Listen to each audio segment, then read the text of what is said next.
O assunto agora é esporte. Rinaldo Pedrosa está aqui comigo. Oi, Rinaldo, bom dia. Bom dia, Daniel. Bom dia a todo mundo que está acompanhando o Jornal da Manhã. Apesar da minha torcida, acredito da sua torcida também, o Botafogo perdeu ontem. Eu acho que foi o nosso editor e produtor, Leonardo Abrantes, que torceu para o São Bernardo, que acabou vencendo por 1-0, né? Pois é, cidade natal, né, de Léo Abrantes, São Bernardo lá em São Paulo.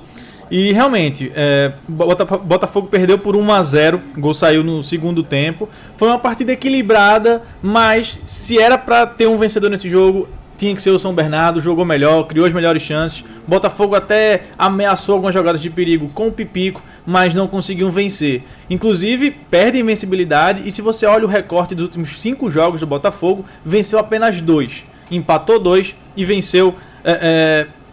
Venceu 2, empatou 2 e perdeu agora a invencibilidade para o São Bernardo. Foi um jogo em que o Botafogo acaba caindo para a 4ª colocação, inclusive tem a mesma pontuação do São Bernardo, mas agora o São Bernardo é o 3º colocado e o Botafogo está na 4ª posição. O Botafogo tem um jogo a menos, né? Isso, tem um jogo a menos ainda a cumprir. E também está a 8 pontos de diferença do primeiro time fora da zona de classificação, que é o Ipiranga. Mas tem muitos jogos ainda nessa primeira fase, então o Botafogo ainda está um pouco longe de garantir a classificação, mas também ainda se coloca numa posição tranquila dentro do G8 da Série C. Vem reforço por aí? Vem reforço por aí, inclusive um reforço inesperado pelas últimas movimentações do mercado. O atacante Vinícius Leite, que estava no Paysandu, estava sendo cogitado no Náutico, inclusive nas últimas semanas, e no último dia surgiu um burburinho ali nos bastidores do Botafogo, que o Botafogo poderia dar um famoso balão no Náutico, que é quando um jogador está negociando com um time, o outro aparece no meio ali e consegue fazer uma proposta melhor, que no caso foi o Belo. É um atacante de 30 anos, como eu falei, estava no Paysandu, tem passagens também pelo Avaí e pelo Vila Nova de Goiás, além também do Novo Horizontino. Ele joga pelos lados do campo, então é aquele atacante que não é um artilheiro, não é um finalizador nato, mas é aquele cara que vai fazer uma fumaça ali no time.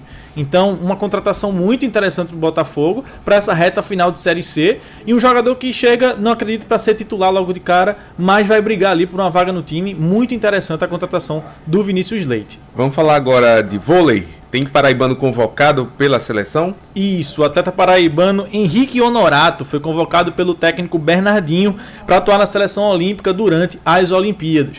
Ele é natural de Campina Grande e foi escolhido para ser o suplente da equipe. Ou seja, ele poderá jogar pela seleção caso alguém se machuque no meio da competição, né?